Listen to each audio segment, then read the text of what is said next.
words, icon of a number, Tucker. That's was put in my face tonight. Okay. And so I listened to a few words by Tucker Carlson, right? And one of the things that he showed on tonight's episode was Hunter Biden, Joe Biden, the President Joe Biden's son, right, being interviewed and categorizing and saying 100% no, not ever. Meaning that he did not exchange or had any electron dealings, exchange between his DNA and his father's DNA. Okay. But you can see how that works when we translate it as money and language with DNA. And that's why it's not a coincidence that Tucker had up there word and number and Tucker as the title to the script.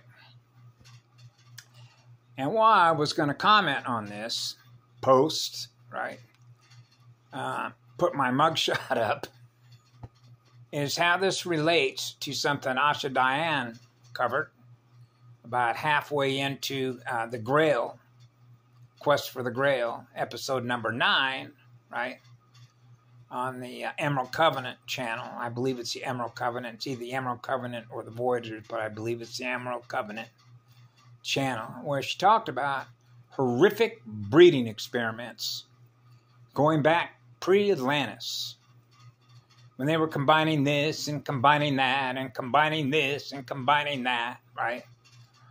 And I think I did a video one time back on my Rose Sweet channel about what it means when I was in 5th grade and a teacher asked me, what do you want to be when you grow up? How long do you want to be in that body?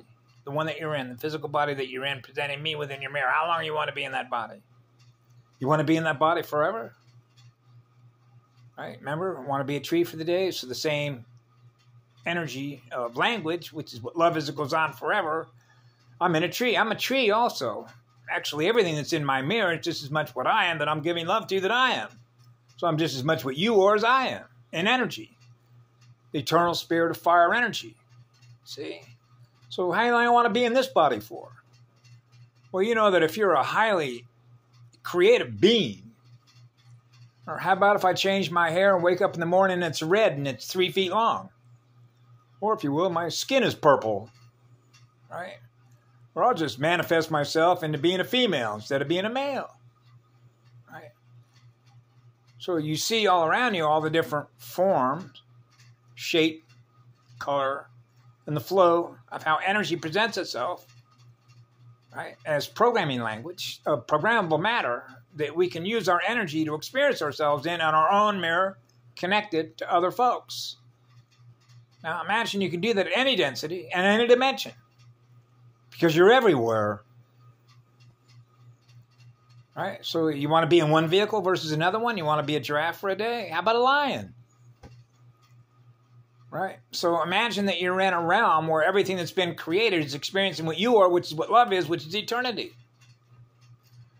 So eternity, which is eternal unconditional love, is flowing through me and flowing through you, which means it's flowing through everything that it all began with. Now, how this sort of relates to a couple of videos that I've done recently is what we call dissociative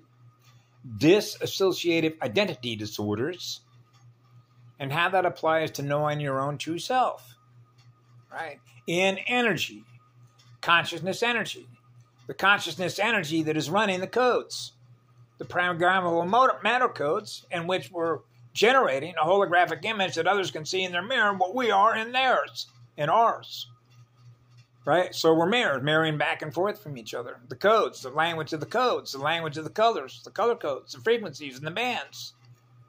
And the ratio harmonics, which are the speed ratio harmonics, which is God's math, right, of communication. Disassociated.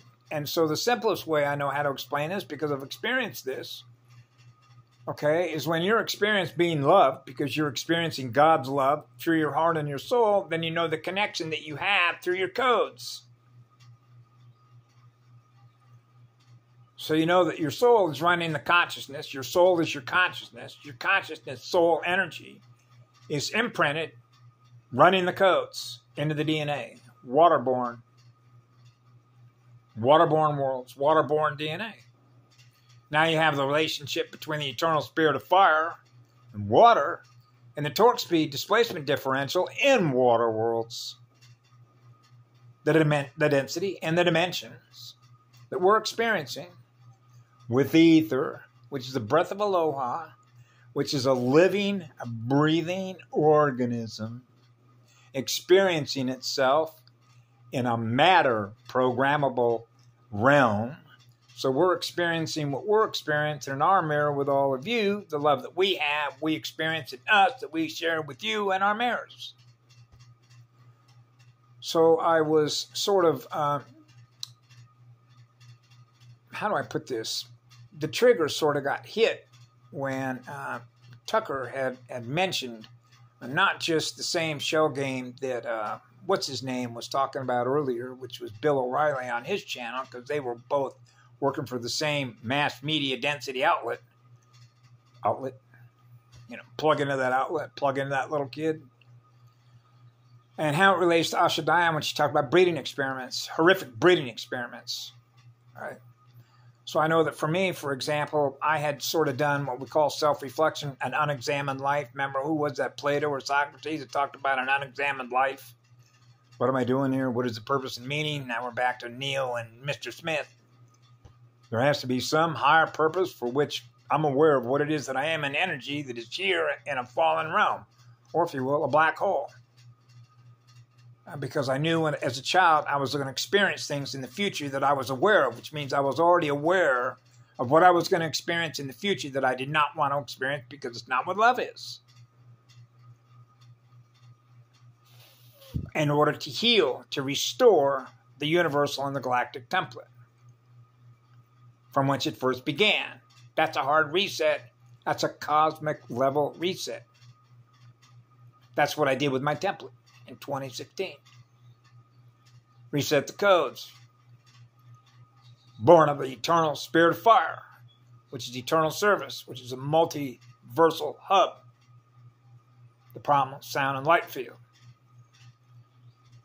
Right. So that's why I share what I do. When it comes to what do you want to be, how long you want to be it for. And so it's the way that I sort of experience this by the speed at which you're moving through as a form of spiritual energy in a realm, if you will, was all of the different places that I went, and I experienced what I experienced when I was there. That was different from all the other places at the opening and closing of a magnetic circuit, which were all different from the last. And that would be sort of natural in which to do that when you're collapsing everything that doesn't represent what love is, wherever you happen to be at the time that I happen to be there, at the place that I happen to be when I'm there. Versus 5 minutes sooner, 30 minutes later. Oh no, we're talking God's precision. Zero errors precision. So that's why the roadmap, which is a star map, which is a universal and a galactic template map, okay, to restore the map. Okay. And what does that do? That's how the polarity integrator pulls all the fragments within that universal and galactic template to experience being one with the eternal sun. That was my job. That's my job. So I'm always on the job.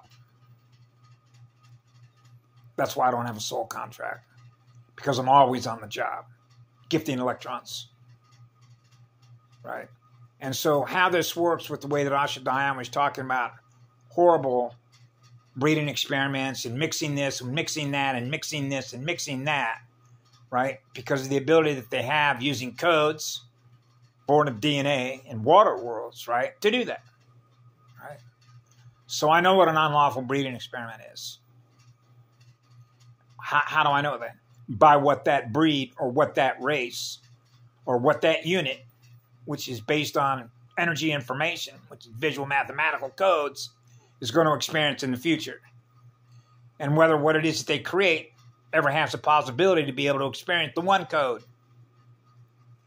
the first matter code, the first atom seed, crystal atom seed. Because now the parent creator being, is now going to experience in the future the result of their experiment. Remember when I talked about going to the fire? The burn patterns at a fire? The sound and light burn patterns of a fire. And then that fire captain, who was my captain at the time when I was a firefighter, working out of a station off 101 in Bradley, California, not far from Paso Robles. Right? We had a dozer crew there, by the way. That was a lot of fun to do that. You know, this is where you have a bulldozer on a truck, a lowboy, right? A lowboy that was all painted red with red lights and siren on it, right? So you got a heavy equipment operator that's going to go to a fire with a dozer. And then I was on the engine right next to that. So we can fly out of there, right? In a place that was about 114 degrees in the summertime because of all the wheat field fires there, see? But I had a captain at that time when we went to one of those fires that when I was there, right, he was trying to teach me a lesson, trying to impart some information, some communication to me about, we don't want to come back here now, do we, Robert? No. We want to do that right the first time, right? What's the first time? That's the first primal sound and light field. Okay. So we want to do it the same way that the first musician would do that. Yeah. Why? So we don't have to return and come back here again, right? And do it right the first time. So let's save some time and energy by doing it right the first time, right? Now that sounds like a good idea. So I walked around that fire several times on the inside from the center point of the point of origin, and I covered every bit of it with the palm of my hand, the back of my hand. It's a little more sensitive to be able to tell the heat than it is with a flat palm. So I put the back of my palm, right, and feel down there to see if I can feel any heat, right? To make sure that everything is nice and cool. Cool colors. Cool colors. Okay, so when I was done, I asked myself, do I know for absolute certainty that when is it going to kick up? That there isn't one cinder, right? One cinder, or one electron, or one spark of life that all of a sudden is going to ignite that fire? And then all of a sudden I get a call the next day and our engine rolls out and I'm listening to the radio inside the cab. Hey, weren't we there yesterday? Oh no. I told that captain that this fire was out and he trusted me. Oh, so now we're back to trust issues again. Yeah, that's called honoring the contracts. I told the guy that I believed in what I believed in, that fire was out. I did. I was certain it was out. Now all of a sudden I'm rolling back there the next day and look like a fool. That didn't happen.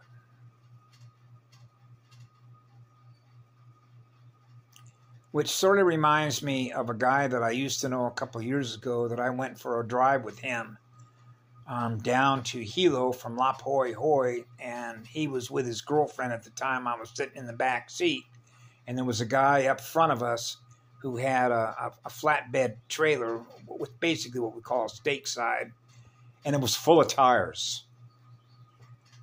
So the guy who's driving is projecting, using his energy project, and letting us know this is what he's projecting. So now that image comes into our mind of what is being projected out of his mind, that all these tires are going to come out of that vehicle and land on him to cause us to crash. Now, what kind of a mind projects that in their mind and then shares it with others so they can experience that? You see how that works? Holographic image projections? Now we're back to the ink blot test when I was a little kid. That's what they were doing. You know, when they find out through one of their teachers in one of these schools, we got a hyper kid here. Oh, hyperactive. He's got all this energy that we're trying to control because we're trying to program this little kid. He doesn't want to be programmed. He doesn't want to be controlled. That sounds like a Star Trek Explorer to me. Right? Take the leash and collar off to that free spirit. That's an eternal spirit of fire. That little kid's got a lot of love in his heart. Let him go. Now watch the accelerated speed of learning. Learning through God. Learning through eternal love. Learning through the eternal spirit of fire. That's the highest accelerated rate of learning. Rate. As in rate. As in ratio of harmonic waves. Whoa. That's a booming antenna. Boy, that software antenna learned fast. Through God, the first musician. And that little kid is learning how to play music pretty fast. Who's he learning through? The first music teacher. We play music, don't we, Mama? Have a great day.